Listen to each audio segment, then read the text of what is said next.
하이 여러분 반갑습니다. 잘 지내고 있나요? 박종만 목사입니다.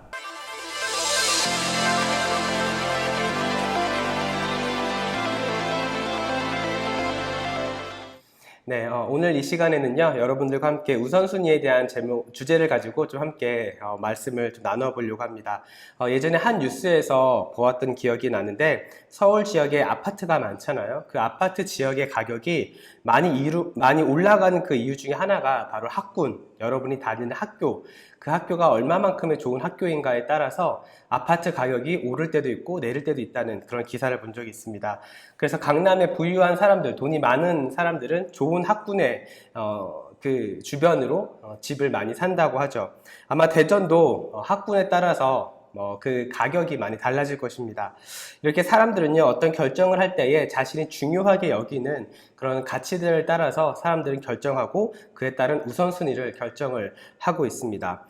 아마 여러분들도 지금 중간고사 때문에 많이 마음이 분주하고 또 바쁜 삶을 살고 있는 줄 압니다. 늦은 시간까지 공부하고 또 열심히 또 학원도 다니고 시험 때문에 이렇게 마음 쓰면서 참 어려운 시간을 보내고 있는 줄로 아는데, 이럴 때일수록 우리가 잊지 말아야 하고 붙잡아야 할 것이 바로, 점검해야 할 것이 바로 여러분의 우선순위라는 것입니다.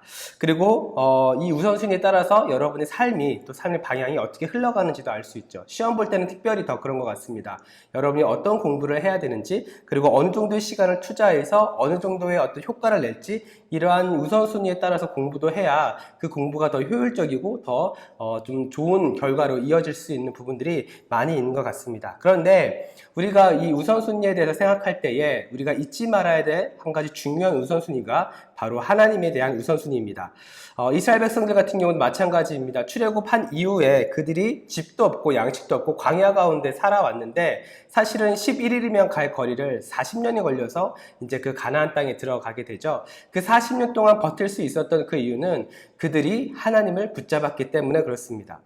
또한 하나님을 붙잡은 또 다른 모습이 또 있는데, 바로 바벨론의 이스라엘 백성들이 바벨론의 포로로 있다가 다시 이제 유다 백성들이 돌아오게 되죠. 그런데 그들이 하나님 앞에 우선순위를 잘못 두게 됩니다. 그러자 그들은 가장 먼저 성전을 재건을 해야 되는데, 성전 재건을 먼저 한 것이 아니라 자기들이 먹고 살 것들을 먼저 생각하고 그것을 따라갔다라는 것이죠. 그러자 하나님의 그 은혜가, 하나님의 축복이 임하지 않는 것들을 보게 되고, 나중에 이제 성경의 학개서 같은 경우는 이런 잘못된 우선순위를 바로잡는 그 내용으로 이어져 있습니다. 우리는 하나님 앞에서 가장 중요한 것을 먼저 붙들어야 됩니다. 그래야 나머지 문제들도 우리가 쉽게 잘 해결할 수 있게 되는 것이죠. 시험 기간은 분명 여러분의 마음을 어렵게 하고, 여러분의 마음을 분주하게 하고, 여러분의 마음을 불안하게 할 수 있습니다. 여유가 없게 만들 수 있어요.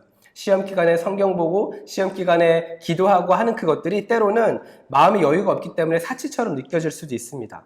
그런데 여러분, 이 어려운 순간에 하나님 앞에 나아가는 그 믿음이, 하나님 앞에 내리는 그 결단이 여러분의 믿음을 성장하게 만듭니다. 목사님, 지금 믿음이 성장하는 것보다 지금 내 앞에 성적을 올리는 것이, 성적을 향상시키는 것이 더 중요합니다 라고 이렇게 생각이 들 수 있어요. 그런데 여러분, 지난번 여러분 설교했던 거 기억하십니까? 우리의 인생은 성적에 따라서 판단되어지는 것이 아닙니다. 하나님께서 여러분을 통해서 일하실 때에 성적에 따라서 하나님께서는 일을 하시는 것이 아니라는 것이죠. 여러분, 시편 121편 여러분과 함께 나눴던 말씀 기억하시나요? 이렇게 기록을 하고 있죠. 내가 산을 향하여 눈을 들리라. 나의 도움이 어디서 올까? 나의 도움은 천지를 지으신 여호와에게서로다. 성전에 올라가면서 이 시편 기자는 자신의 도움이 바로 하나님으로부터 온다는 것을 그는 알고 있었고 믿고 있었고, 담대하게 하나님의 임재가 있는 그 성전을 향해서 가고 있었습니다.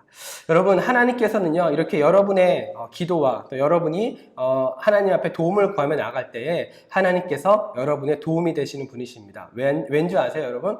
지난 시간에 계속 말씀을 통해서 여러분에게 도전했죠. 하나님은 여러분의 아버지가 되시고 하나님 여러분의 친구가 되신다라는 것입니다. 여러분, 이 사실을 붙잡으면서 여러분 시험 공부도 열심히 할 수 있기를 바라요. 여러분이 이 정체성을 잊지 않고 주어진 상황 가운데 시험 기간 동안 최선을 다할 때에 여러분의 친구 되시고 여러분의 아버지 되시는 그분께서 여러분과 함께, 여러분과 동행하며 나아가게 될 줄로 믿습니다. 제가 준비한 내용은 여기까지고요. 여러분, 이번 한 주도 주님 안에서 승리하시고 이번 주 주일날 고등부 예배 때 뵙도록 하겠습니다. 바이 여러분, 주일날 만나요. 안녕.